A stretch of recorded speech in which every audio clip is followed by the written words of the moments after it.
This video contains spoilers for Arcane Season 1 and 2. I know why Ekko was not controlled by Viktor.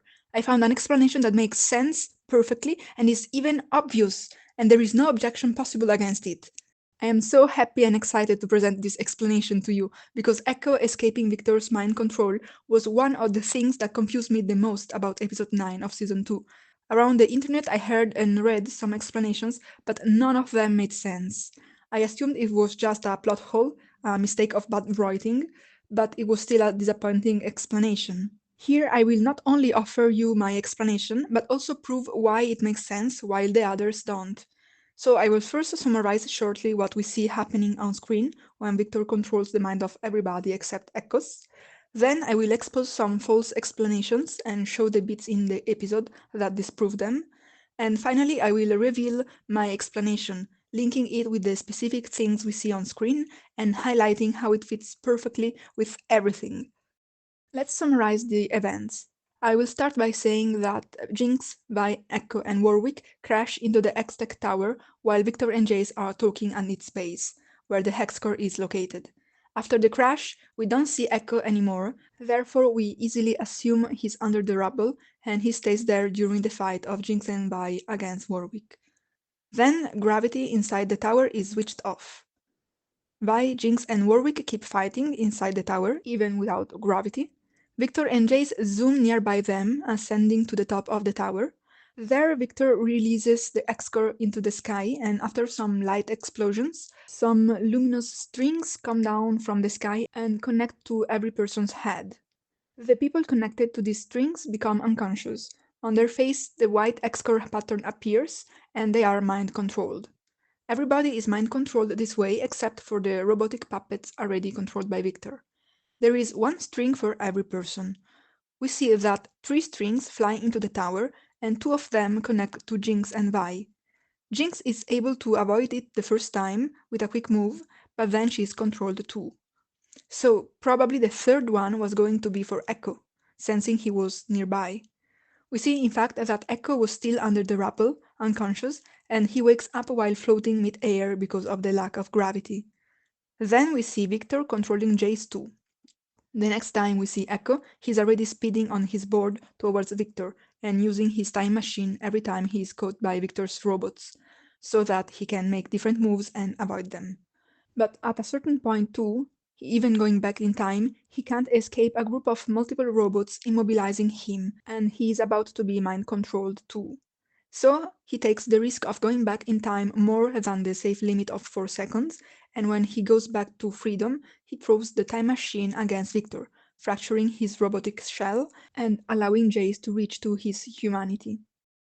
The first false explanation I have heard, that is probably the most common one and you might have heard it too, is that when people's minds are controlled, Viktor lets them dream the best and most perfect reality they wish for, so that they don't find the force to leave it and rebel against it. According to this theory, Ekko is the only person able to resist this temptation because he has already experienced a perfect reality in the alternate universe and he has already chosen to leave it in order to save his own universe. This explanation is false because we see that at a certain moment Ekko is about to be mind-controlled too, therefore he is not immune to it. So rather than being able to resist it, he is able to elude it. Another false explanation I read is that Ekko can elude Viktor's mental control because he is hidden under the rubble, therefore the Hexcore strings can't find him. So this explanation assumes that only people who are exposed to open air, visible to Viktor, can be controlled by him. This is false for several reasons. Immediately, I feel it would be weird if, in order to escape from Viktor, it had been enough staying at home with your windows closed. But let's investigate the practical demonstration falsifying this theory. We have already mentioned that Viktor can find Vi and Jinx even if they are inside the tower, probably not visible by him. But somebody could argue that he has seen them while flying by, and he can see them through the robotic puppet Warwick, who is next to them. So, a different argument to disprove this explanation is that the Noxian soldiers can be mentally controlled even if they wear a full helmet on their head, which should cover their head and protect them from Viktor's strings. But again, somebody could argue that they are still visible and targetable by Viktor, even if their heads are covered, and their helmets still have a few narrow, vulnerable openings. Okay, but I have another argument to disprove this theory. As mentioned, we see that 3 Hexcore strings enter the tower, one of which is looking for Ekko. So Viktor knew he was there, even if we assume he was under the rubble at that moment. Not only this, but at that moment, Ekko probably wasn't under the rubble anymore already. In fact, shortly after Vi and Jinx are mentally controlled, we see him floating in a corner of the tower with rubbles around him, but he is exposed to the open air, so much that, in the same shot, the sky is visible behind him. So, the reason Viktor cannot control him is for sure not that Ekko was hidden under the rubble. My explanation is, Ekko can escape Viktor's mind control because he can jump back in time. Let me walk through it. The key is the shot in which we see Ekko unconscious, floating, and then waking up. When does this happen? I think that its chronological position within the events of the series does not exactly correspond to its position in the screen time.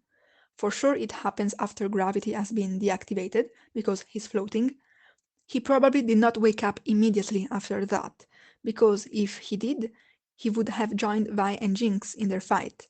So it must have happened much later, towards the end of the fight, or maybe after the fight, just a few seconds before the sisters are mentally controlled. Another clue about the time position of this shot comes from the background. We see the sky. It's a cloudy but quite normal sky. But in the next shot, we see that after Viktor has been taking the mental control of everybody, the sky does not look normal. The Hexcore strings are visible running from the sky to the ground, all around Viktor and the tower. There are many, and they should be visible in the shot showing Ekko waking up too. But they are not visible, because they are not there yet.